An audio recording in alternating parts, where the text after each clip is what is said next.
Baik, kita mulai. Selamat pagi. Assalamualaikum warahmatullahi wabarakatuh. Waalaikumsalam warahmatullahi wabarakatuh. Semoga kita semua selalu sehat. Kita mulai pertemuan kita pada pagi hari ini, yaitu tentang pewarisan sifat kualitatif. Ya, untuk karakter-karakter yang kualitatif, atau kita biasa menyebutnya pewarisan Mendel. Ya. Nah, jadi kalau kita lihat sejarahnya, ini sejarah teori Mendel, ini yang merupakan peletak dasar pewarisan sifat kualitatif yang kemudian disebut dengan bapak genetika. Ya. Mendel melakukan percobaan pada kacang kapri, Pisum sativum tahun 1865, selain juga kacang-kacangan yang lain, ada buncis juga, ya. Tapi kemudian percobaan pada kacang kapri ini yang ditulis, ya, makalahnya yang berjudul Experiment in Plant Hybridization, ya. Jadi makalah tersebut dipublikasikan dalam Proceeding of Brown Society for Natural History tahun 1866. Jadi penelitian selesaikan tahun 65 dan kemudian ditulis pada tahun 1866. Nah, ini saya kira pelajaran yang sangat penting juga bagi kita, bahwa kalau misalnya Mendel tidak menulis ini, maka orang yang melakukan penelitian setelah Mendel tidak tahu apa yang telah dilakukan sebelumnya. Ya, jadi sangat penting informasi ini. Meskipun pada tahun 1866 itu para peneliti belum mempunyai wawasan tentang apa yang ditulis oleh Mendel. Ya, dengan demikian ada juga beberapa yang malah belum dibuka gitu kiriman Mendel, dan ada juga yang belum percaya apa yang dilakukan Mendel tak sampai tahun 1900-an ketika mikroskop ditemukan. Bahwa setelah mikroskop ditemukan itu bisa diamati perilaku kromosom pada saat pembelahan mitosis dan meiosis. Nah, pada saat pembelahan meiosis itu ternyata apa yang dijumpai fenomenanya pada pembelahan meiosis itu paralel atau senada dengan apa yang dikemukakan oleh Mendel. Ya. Kemudian setelah itu ada lagi peneliti-peneliti lain yang melakukan pada tanaman yang berbeda, tetapi mempunyai fenomena yang sama dengan apa yang dikemukakan oleh Mendel, yang kemudian disebut dengan penemuan kembali hukum Mendel. Ya, jadi hukum Mendel itu dikemukakan setelah 30 tahun ya publikasi yang dilakukan oleh Mendel. Ya, jadi 3 orang yang melakukan penelitian di negara yang berbeda ternyata senada dengan apa yang dilakukan oleh Mendel, kemudian orang membuka kembali tulisan tersebut. Ya, jadi bisa dibayangkan kalau tulisan ini tidak terpublikasikan atau percobaan Mendel tidak terpublikasikan, maka orang tidak tahu apa yang telah dilakukan oleh Mendel dan tidak pernah ada hukum Mendel. Dan yang ditulis oleh Mendel itu adalah karakter kualitatif.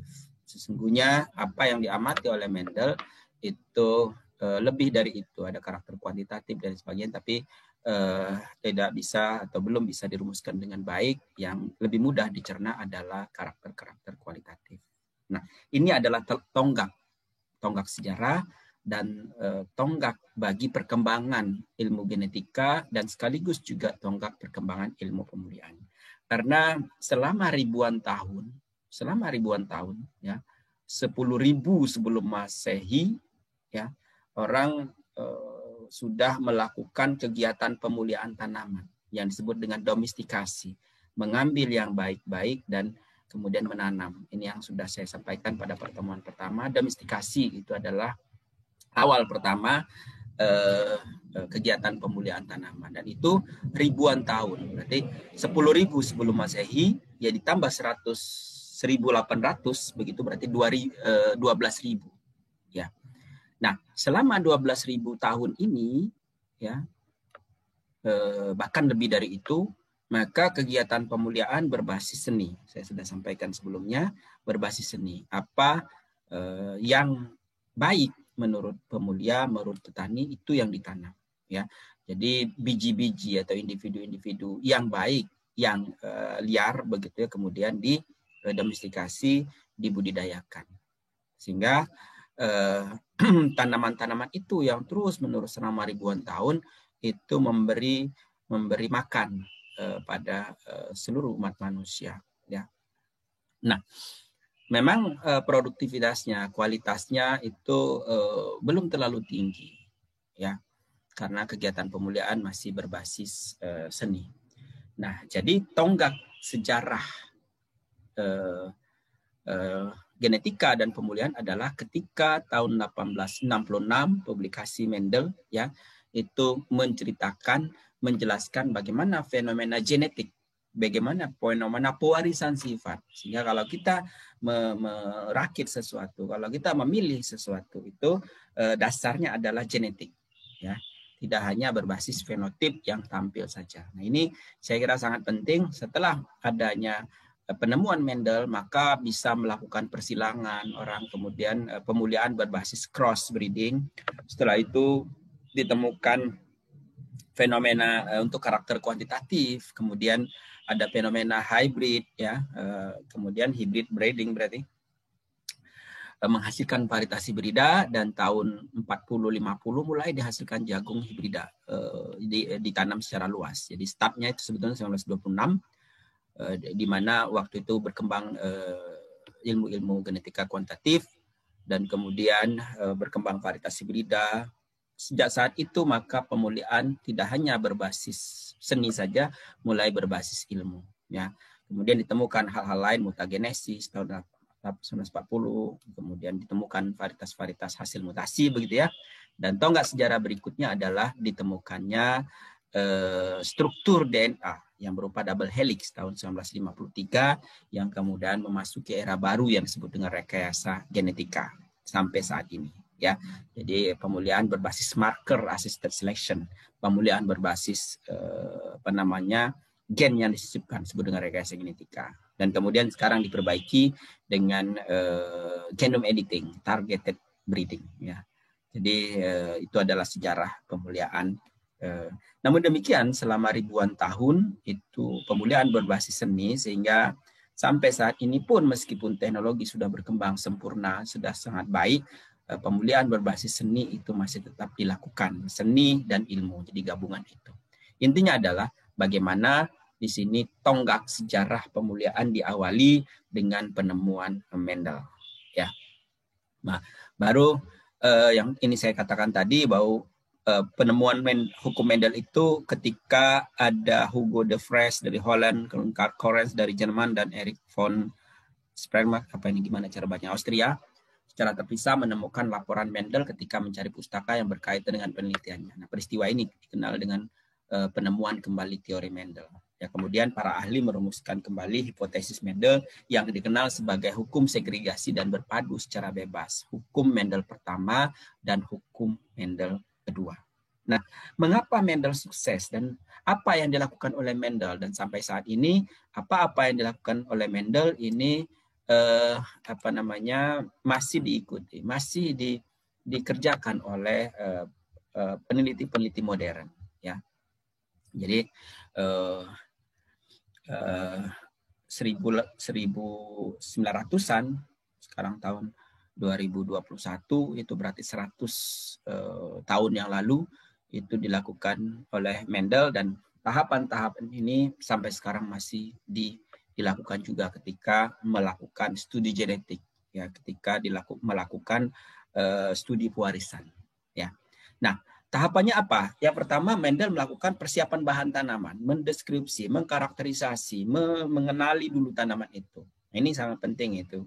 Saya kira seperti yang saya sampaikan pada pertemuan pertama, ini pemilihan tetua, nanti kita akan diskusikan pada pertemuan berikutnya, pemilihan tetua.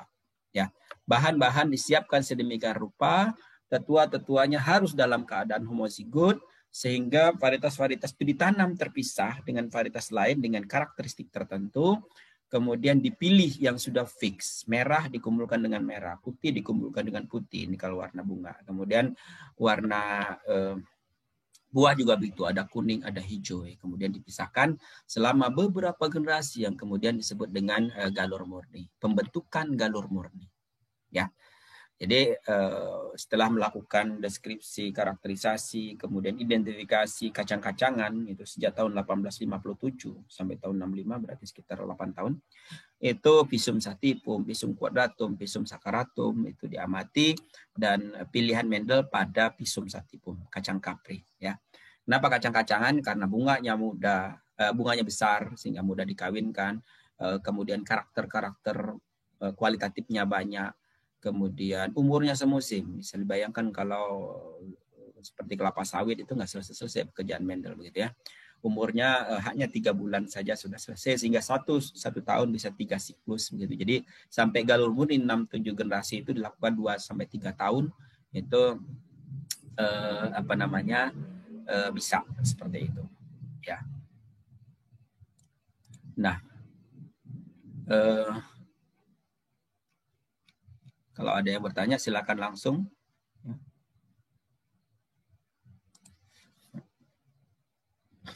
Jadi tanaman dijadikan galur murni dulu. Tanaman dijadikan galur murni. Galur murni itu apa? Ketika ditanam berulang di musim berikutnya tidak ada karakter yang berubah. Putih tetap putih, merah tetap merah. Dan galur murni ini adalah fenotip ya. Apa yang tampak. Galur murni dicirikan oleh genotipe yang homozigot. Homozigot untuk semua lokus. Galur murni. Seragam, tampil sama, terutama karakter-karakter kualitatif. Ya, karakter kuantitatif meskipun agak ada perbedaan tetapi tidak terlalu mencolok. Jadi persiapan tanaman. Yang kedua, nah jadi persiapan tanaman termasuk karakter-karakter tadi, maka penting untuk karakterisasi, identifikasi, mengamati dan lain sebagainya. Yang kedua, persilangan antar varietas kacang kapri yang berbeda genotipnya, yang berbeda genetiknya. Dari mana? Dari penampilan yang berbeda. Merah silangan putih, kuning silang hijau, ungu silangan putih, dan lain sebagainya. Ya. Jadi dari karakter-karakter yang berbeda antar populasi itu yang disilangkan. Dilakukan secara manual. Ya. Jadi pinset barangkali belum ada pada saat itu, tapi mereka bisa melakukan persilangan manual pada kacang kapri. Nah, saya kira mereka sudah melakukan ratusan tahun yang lalu, maka Anda harusnya bisa lebih baik lagi melakukan persilangan antar tanaman. Ya. Antar genetik tanaman. Jadi kalau melakukan persilangan itu mesti antar genetik yang berbeda. Apa? Silangan apa? A dengan B harus ada karakter yang berbeda yang akan diamati, yang akan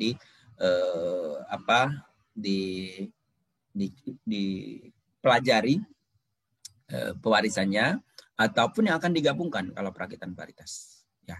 Dan persilangan juga dilakukan secara resiprokal. Resiprokal itu artinya A silang B, kemudian dibalik, B silang A. Karena dua individu itu mempunyai dua alat kelamin, jantan dan betina.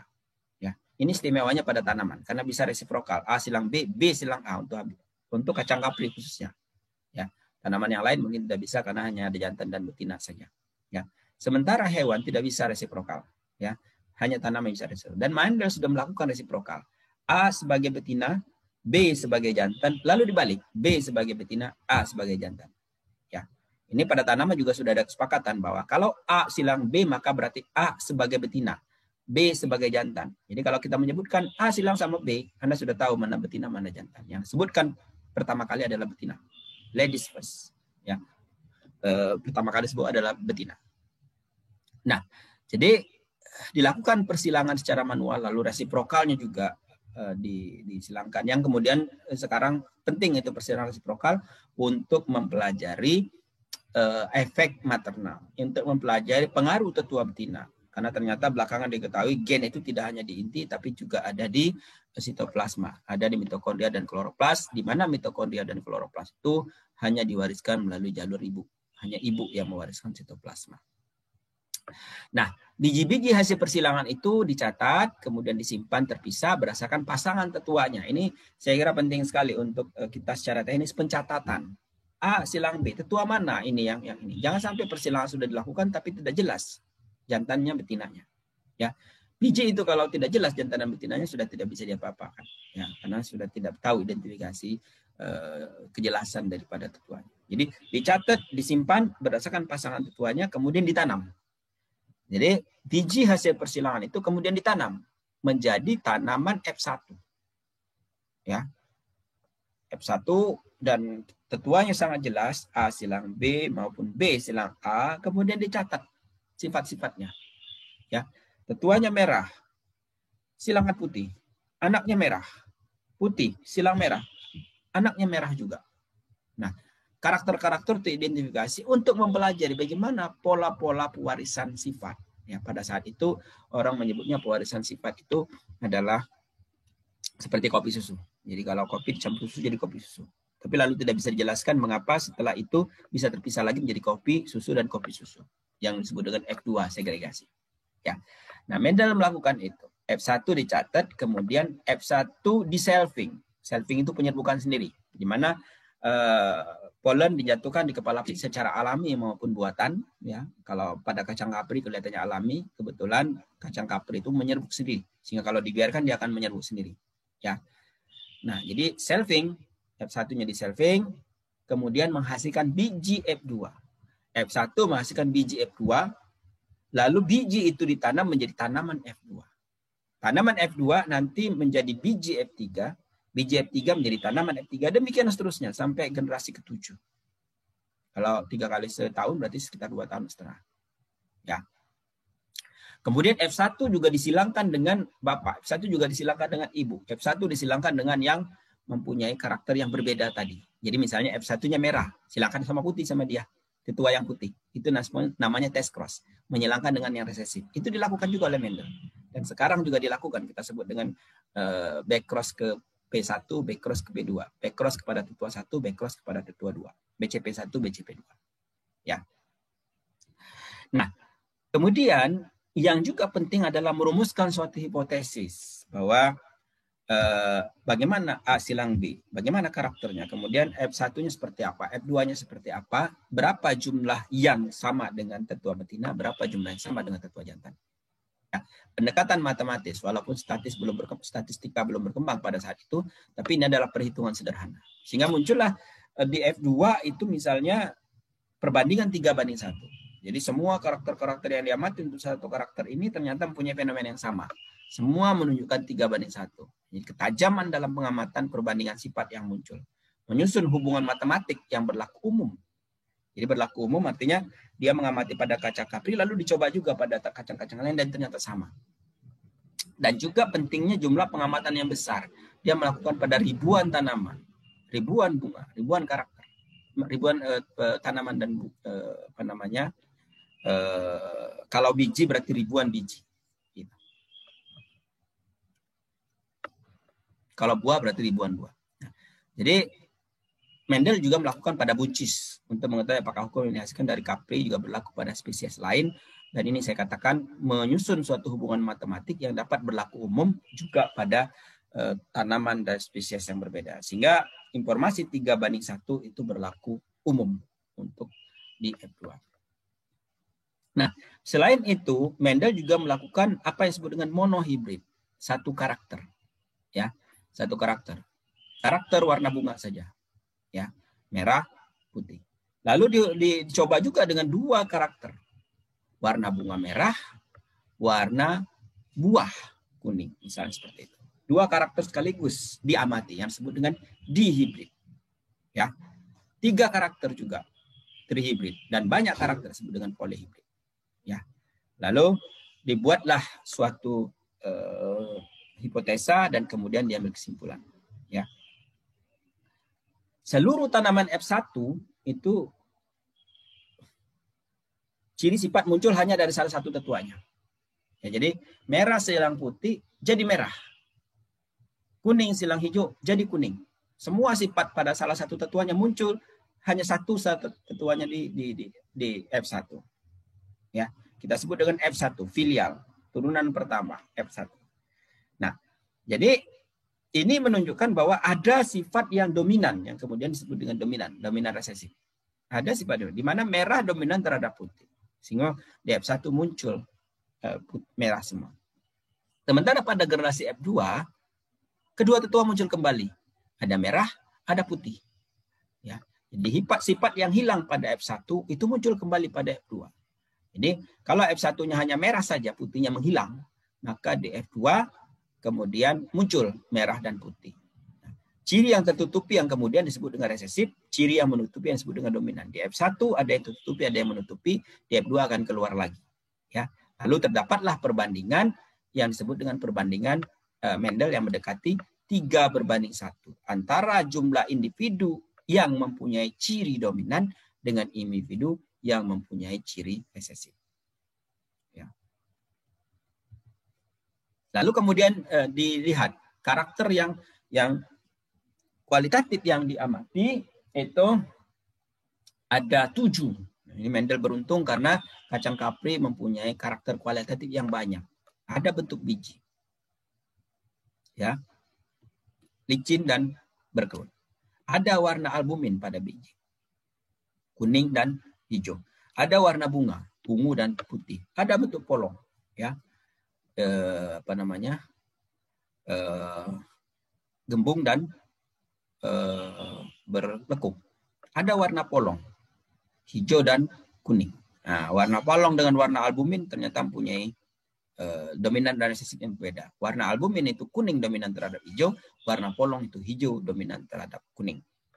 Ada posisi bunga, ada aksial, terminal. Ya, aksial itu posisi bunganya di cabang sekunder, terminal itu di ujung. Ada tinggi tanaman, yang tinggi kemudian yang pendek. Nah, jadi ada 7 karakter yang diamati oleh Mendel yang kemudian dilihat pada F1-nya. Ya, bentuk biji, bundar disilangkan dengan keriput. Ternyata 100% bundar. Warna albumin, kuning disilangkan dengan hijau, 100% kuning. Warna bunga, merah silangkan putih, 100% merah. Bentuk polong, gembung dengan berkerut, 100% gembung. Warna polong, hijau dengan kuning, ya, 100% hijau. Posisi bunga, aksial terminal, aksial 100%, tinggi tanaman, tinggi pendek, 100% tinggi. Jadi artinya di F1 ini akan terlihat mana yang dominan, mana yang resesif. Bundar dengan keriput, hasilnya bundar, berarti bundar dominan. Keriput resesif. Yang tidak muncul itu resesif, yang muncul itu dominan. Ya. Kuning di silangan hijau 100% kuning. Itu berarti kuning bersifat dominan.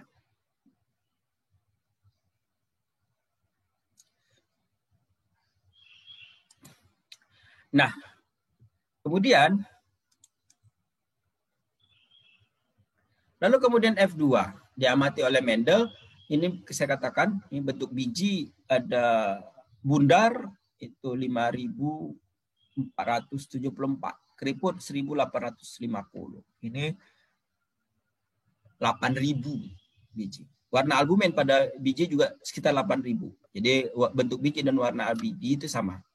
Kemudian warna bunga dan bentuk polong 705 sama 200. Berarti ada sekitar 900-an. Bentuk polong juga begitu 882 dengan 200-an. Ya.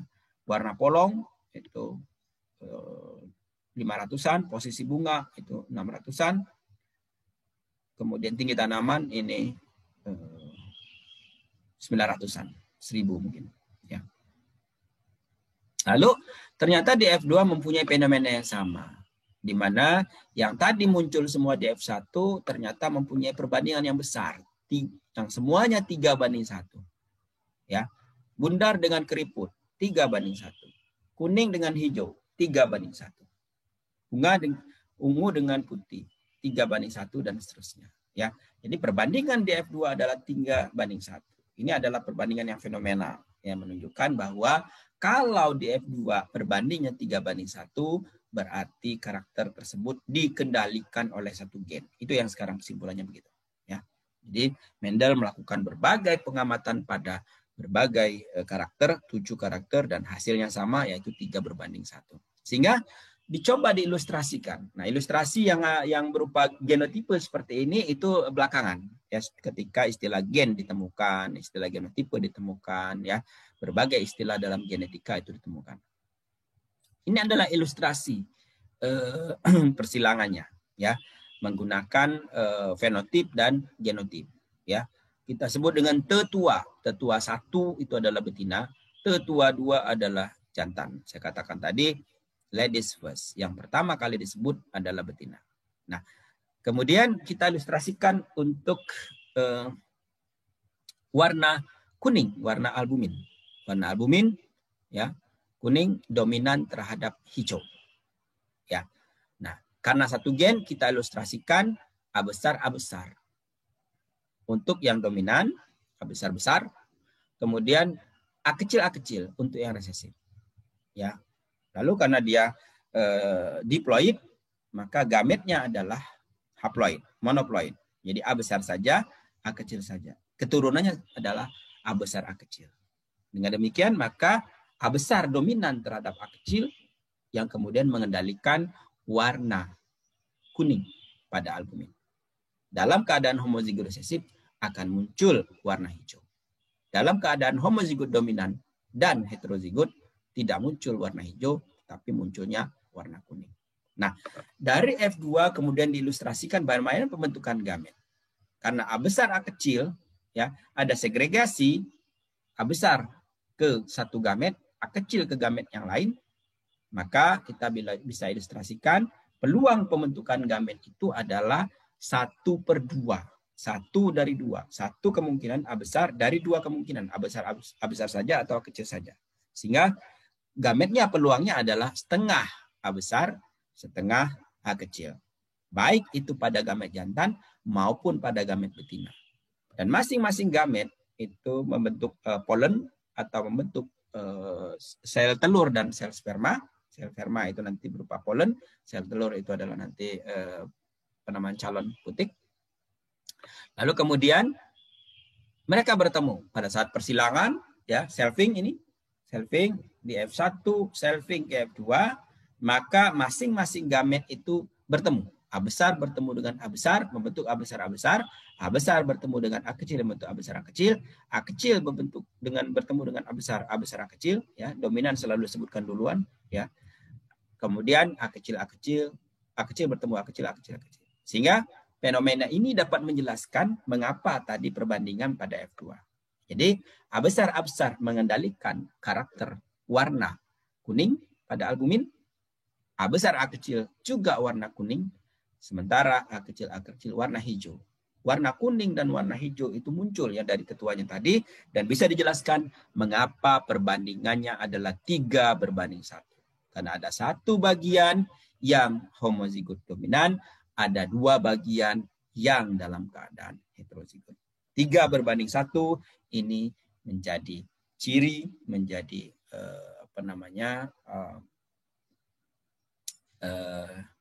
kita bisa mengambil kesimpulan bahwa karakter ini dikendalikan oleh satu gen. Ada pertanyaan sampai di sini? Kalau saya lihat di chat ada satu pertanyaan. Bagaimana caranya kita menghentikan kelainan genetik yang diturunkan sifat yang mewaris? Ya, kelainan genetik kalau pada tanaman, saya kira kelainan genetik bisa bersifat positif. Ya, itu kan akibat dari mutasi sesungguhnya. Ya, kelainan genetik itu akibat dari mutasi. Mutasi bisa macam-macam. Ya, akibat adanya pindah silang misalnya. Kemudian ada istilah delesi, duplikasi, kemudian inversi. Kemudian ada juga akibat dari substitusi gen, ya. Kemudian ada hilang gennya, gitu ya. Kemudian ada penambahan gen dan lain sebagainya, ya. Nah, itu akibat dari mutasi, ya. Mutasi bisa positif, bisa negatif. Pada pertemuan pertama saya sudah sampaikan durian tak berduri. Itu adalah mutasi yang menurut kita positif. Ya, muncul durian tidak berduri. Ya, jadi kelainan genetik yang positif. Ya. Nah, kelainan genetik yang positif itu diteruskan tentunya. Ya. Nah, sementara kelainan yang bersifat negatif ya tidak diteruskan. Kalau pada tanaman tidak perlu diteruskan. Ya. Atau kelainan-kelainan genetik yang itu secara terus-menerus itu bisa diedit kalau sekarang. Genome editing, diedit kelainan itu dikembalikan seperti yang semula. Yang disebut dengan genome editing. Genome editing itu mengedit, jadi mengembalikan perform genetiknya seperti awal-awal. Ya, karena sekarang kan sudah berubah. Misalnya ternyata tanaman itu tidak tahan. Yang tidak tahan itu ada gen pengendali tidak tahan itu diperbaiki lagi, kembalikan seperti semula. Yang awalnya kemungkinan dia tahan. Itu namanya genome editing. Pada tanaman itu sudah berlaku diedit. Ya, kalau pada manusia saya kira masih tidak bisa. Pertanyaan dari Aini Syafira. Bagaimana kita mengetahui bahwa tanaman tersebut memiliki ciri resesif? Ya, kita identifikasi tetuanya. Kita silangkan, dapat F1. Ketika dapat F1 itulah kita tahu dominan resesif. Secara ilmiah bukti dominan resesif itu ada pada F1. Ya, yang kemudian nanti akan muncul di F2. Segregasinya 3:1. Yang 3 itu adalah dominan. Yang 1 itu resesif. Demikian juga di F1. Kalau dia tidak muncul berarti bersifat resesif. Ya. Yang muncul di F1 itu dominan. Sehingga bukti autentik itu adalah pada F1 dan F2. Namun biasanya karakter-karakter yang bersifat gelap itu dominan daripada yang lebih cerah. Umumnya begitu. Ya, hitam dominan terhadap putih misalnya. Merah dominan terhadap putih. Ungu dominan terhadap putih dan seterusnya. Biasanya seperti itu. Tapi kalau warna sama-sama cerah, ini agak sulit. Ya, misalnya kuning dengan hijau kan sama-sama. Tidak bisa dibedakan satu dengan lain. Maka ini perlu kita. Makanya kuning bisa dominan, hijau bisa dominan. Ya, warna biji kuning dominan, warna polong hijau yang dominan. Jadi itu saya kira dari Aini. Kemudian dari Shalila Julsanda. F1 akan selalu menghasilkan yang dominan sebagai pengendali genetik. Tapi apa ada kemungkinan resesif sebagai pengendali genetik? Pengendali genetik resesif itu ke dalam keadaan homozigot resesif. Resesif juga pengendali genetik. Dominan pengendali genetik. Artinya pengendali genetik dalam keadaan dominan. Kalau kita ingin memanfaatkan dalam keadaan resesif, maka kita buat homozigot resesif. Kalau tidak, dia tidak terekspresi. Contohnya adalah jagung manis. Jagung manis itu bersifat resesif. Ketika disilangkan dengan jagung biasa dominan, jadi tidak manis. Jadi memanfaatkan gen yang bersifat resesif harus dibuat homozigot resesif. Oleh karena itu, jagung manis itu gen pengendalinya semua homozigot resesif. Gen pengendali untuk kemanisan. Ya. Jadi resesif yang dimanfaatkan. Ketahanan terhadap bule, resesif juga, resesif yang dimanfaatkan. Jadi kita bisa memanfaatkan karakter gen pengendali itu resesif. Kalau berguna karakter itu, maka kita buat dalam keadaan homozigot resesif. Jangan sampai tetua jantan, tetua betina itu ada yang dominan. Jadi sama, jagung manis harus silang jagung manis yang punya gen yang sama. Kalau gen berbeda tidak manis juga. Jadi jagung manis disilangkan dengan jagung manis bisa tidak manis karena gennya berbeda. Dua-duanya heterozigot. Gen misalnya A kecil A kecil. Di sini B kecil B kecil. Ya. Kalau bersilang maka dia menjadi A besar A kecil, B besar B kecil. Heterozigot dua-dua gen itu. Sehingga jadi tidak manis. Jadi hati-hati dengan jagung manis kalau ditanam di sebelahnya jagung manis juga. Kalau gennya beda, anaknya bisa tidak manis. Atau hasil jagungnya bisa tidak manis. Kalau jagung manis dengan jagung biasa, saya kira sudah tahu bahwa jagung biasa dominan. Ya, jadi bijinya menjadi tidak manis kalau ada jagung biasa di sebelahnya. Dari Muhammad Wira, apakah sifat-sifat yang akan dominan pada tanaman kapri akan sama pada tanaman seperti cabai atau tanaman lain? Sama. Maksudnya fenomenanya sama. Adapun sifat misalnya warna merah dengan warna putih ini bisa berbeda. Ya, bisa berbeda apakah satu gen atau dua gen pengendali, bisa berbeda. Ya. Tapi fenomena merah dengan tadi saja kuning dengan hijau dengan kuning bisa beda. Ya. Jadi tapi fenomena bahwa dia 3:1, bahwa di F1 itu muncul yang dominannya saja itu sama. Ya. Jadi bisa jadi sebagai acuan untuk karakter itu kalau dominan resesif, tapi bisa saja tidak sama. Ya. Bisa saja gennya juga tidak satu-satu gen. Mita Febrianti, pada suatu kasus pada tanah yang satu terdapat karakter yang bukan dari kedua tetuanya, tapi merupakan campuran. Mengapa hal itu bisa terjadi? Nah, ini. Jadi ada peran dari masing-masing alel itu menyumbang karakter. Menyumbang enzimnya. Dengan demikian, karena saling menyumbang, tidak ada dominan dan tidak ada resesif, sama-sama, yang disebut dengan aditif atau disebut dengan kodominan, maka hasil di F1-nya akan mempunyai perform yang berbeda. Merah silangkan putih menjadi pink F1-nya. Merah silang putih menjadi ungu di F1-nya. Nah, ada interaksi di antara dua alel itu. Alel A besar dengan alel A kecil bersilang. Bertemu menjadi A besar A kecil, dan A besar A kecil itu menunjukkan karakter yang berbeda. Sehingga di F1 bisa tidak sama karakternya dengan tetua jantan dan betina. Pola interaksi antar alel atau interaksi antar lokus. Jadi itu memungkinkan. Nah, di F2 akan kelihatan kalau dia tadi bersifat kodominan atau dominan tidak penuh, maka di F2 tidak 3:1, tapi 1:2:1. Karena dalam keadaan heterozigot dia berbeda.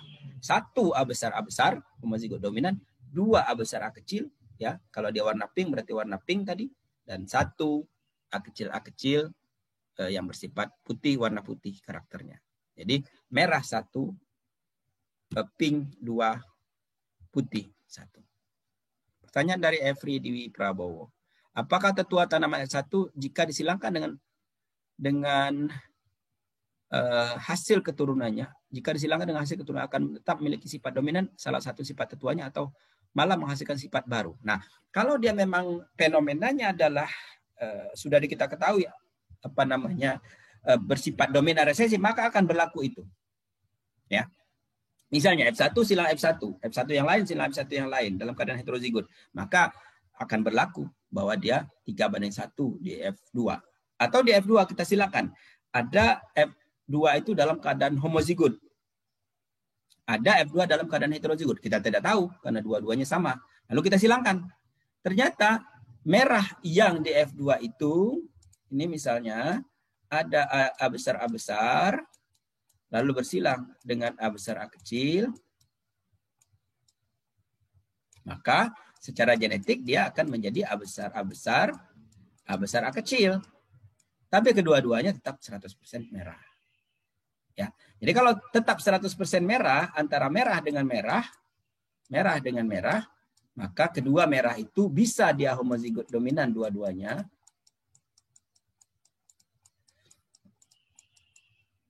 Atau dia homozigot dominan dan heterozigot. Kalau yang ketiga kalau dia merah dengan merah itu disilangkan ternyata muncul 3:1, maka berarti merah-merah itu adalah dalam keadaan heterozigot. Jadi kalau kita silangkan merah dengan merah ada kemungkinan ini atau ini. Di F2, merah di F2. Nah, jadi tapi aksi gen dominan resesif itu akan tetap berlaku. Tinggal peluangnya. Jadi dari peluang ini kita akan tahu kalau merah silangkan merah menjadi 100% merah, bisa fenomena ini nih, atau 3:1. Kalau dia 3:1 berarti adalah A besar A kecil. Bagaimana kita tahu bahwa A besar dengan A besar A kecil atau A besar dengan A besar? Ketika kita selfing. Kalau kita selfing ini 100%, berarti A besar. Kalau kita selfing ini tidak 100%, 3:1 misalnya, berarti dia A besar kecil. Ya. Jadi penting kita melakukan selfing. Kemudian Yosafat. Jika kita melakukan rekayasa genetika, apakah kita membuat tanaman menjadi sakit? Kalau kita menyisipkan gen ke dalam tanaman, tentu ada penerimaan bagi tanaman itu. Dievaluasi. Bisa saja tanaman itu menderita. Jadi pertumbuhannya tidak betul, pertumbuhannya menjadi terhambat dan sebagainya, tidak dipilih. Yang dipilih adalah tanaman yang tidak menunjukkan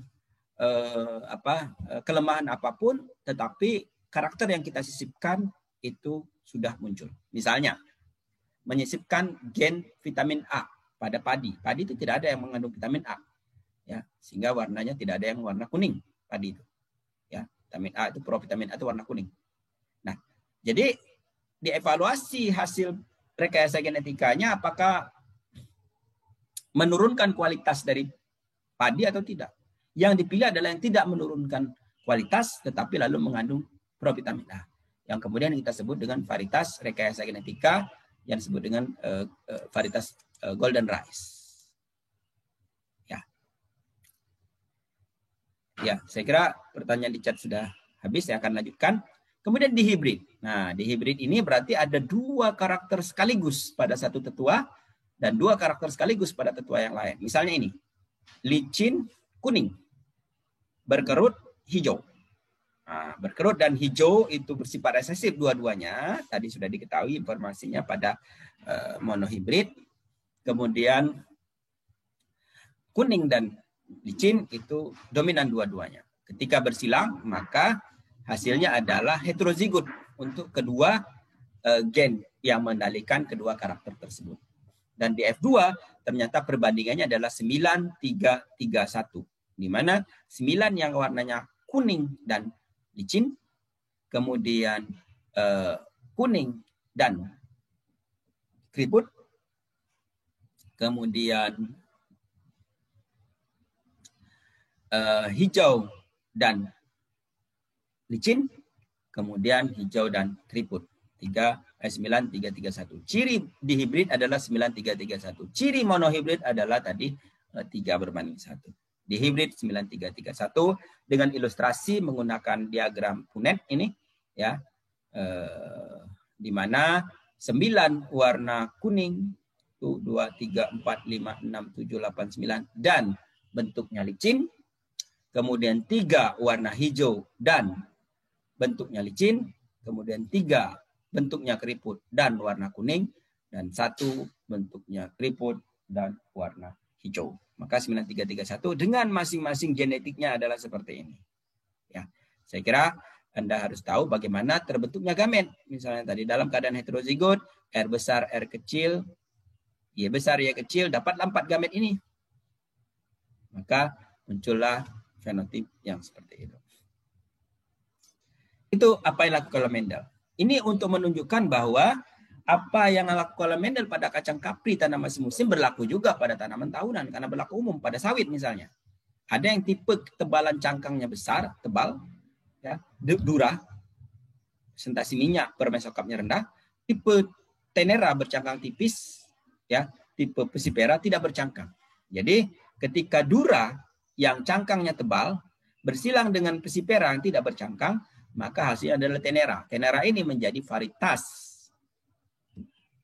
kelapa sawit yang beredar sampai saat ini. Hibrida kelapa sawit semuanya tenera. Dan ini menjadi ciri. Nah, ini istimewanya pada karakter kualitatif, karakter Mendelian itu bisa dijadikan ciri karena dia satu gen, satu sifat.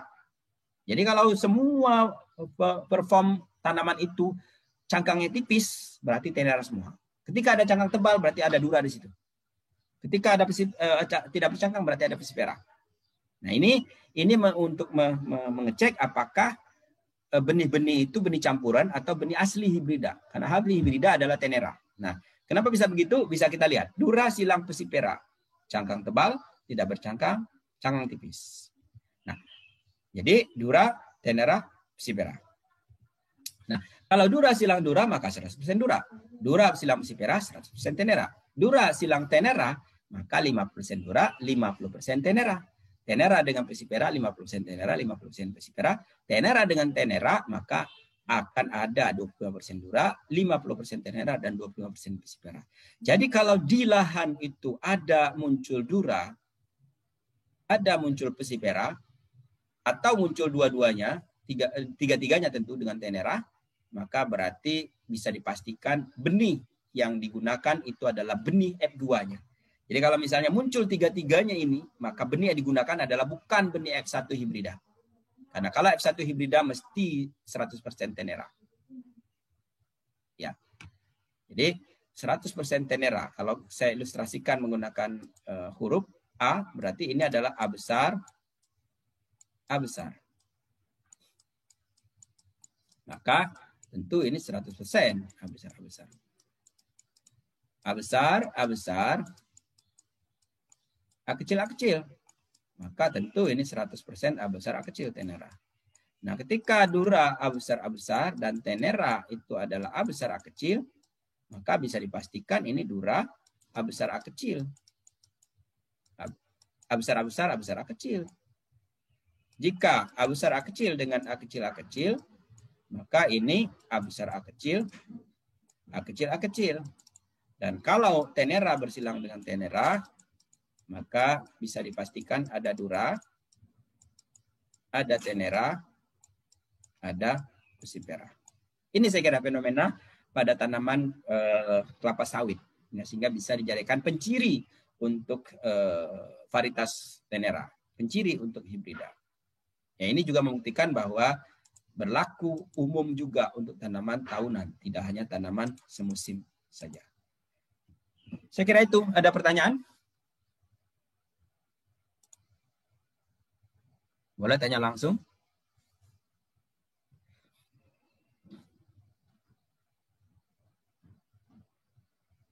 Cukup ya? Jelas? Kita tidur. Bangun ya. Yang bangun ada beberapa. Yang tidak tampak videonya tidak tahu. Mudah-mudahan tidak tertidur. Langsung buka video semua. Takut dikira tidur.